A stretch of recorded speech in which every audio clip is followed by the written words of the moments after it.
चल गेलो दिल्ली दिल लगा के, चल गेलो दिल्ली दिल लगा के। यो सजना ठंडी में रहबै हमको ना के,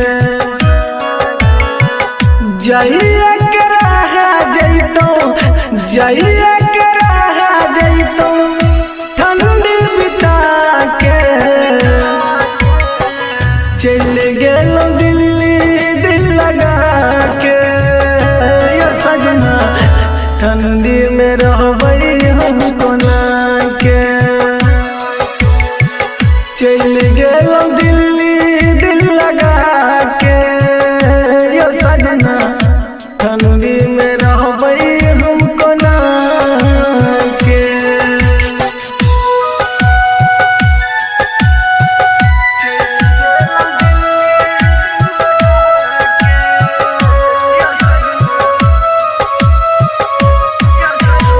अन्नू रिकॉर्डिंग स्टूडियो।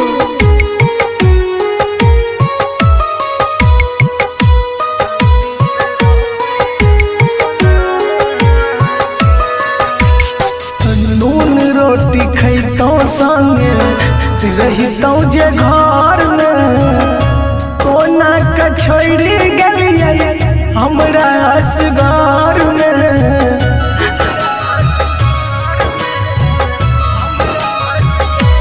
हाँ हाँ नून रोटी खैतौ संगे रहितौ जे घर में, कोना के छोड़ी गेलियै हमरा असगार में।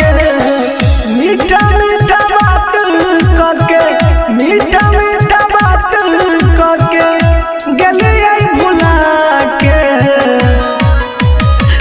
चल गेलो दिल्ली दिल लगा के, यो सजना ठंडी में रहबै हमको ना के। चल गेलो दिल्ली दिल लगा के, यो सजना ठंडी में रहबै हमको ना के।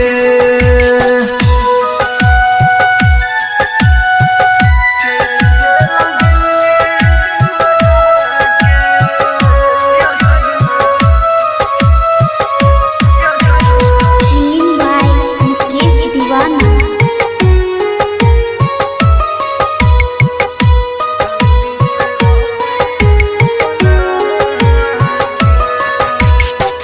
आग लागो बज्जर खसो एहन कमाई में, सुतलो में नींद न आवे हमरा रजाई में।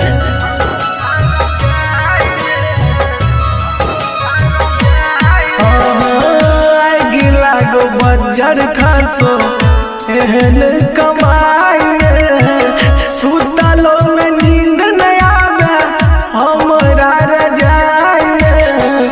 मुकेश दीवाना शंभू, मुकेश दीवाना शंभू गेलियै भुला के। चल गेलो दिल्ली दिल लगा के, यो सजना ठंडी में रहबै हमको ना के। चल गेलो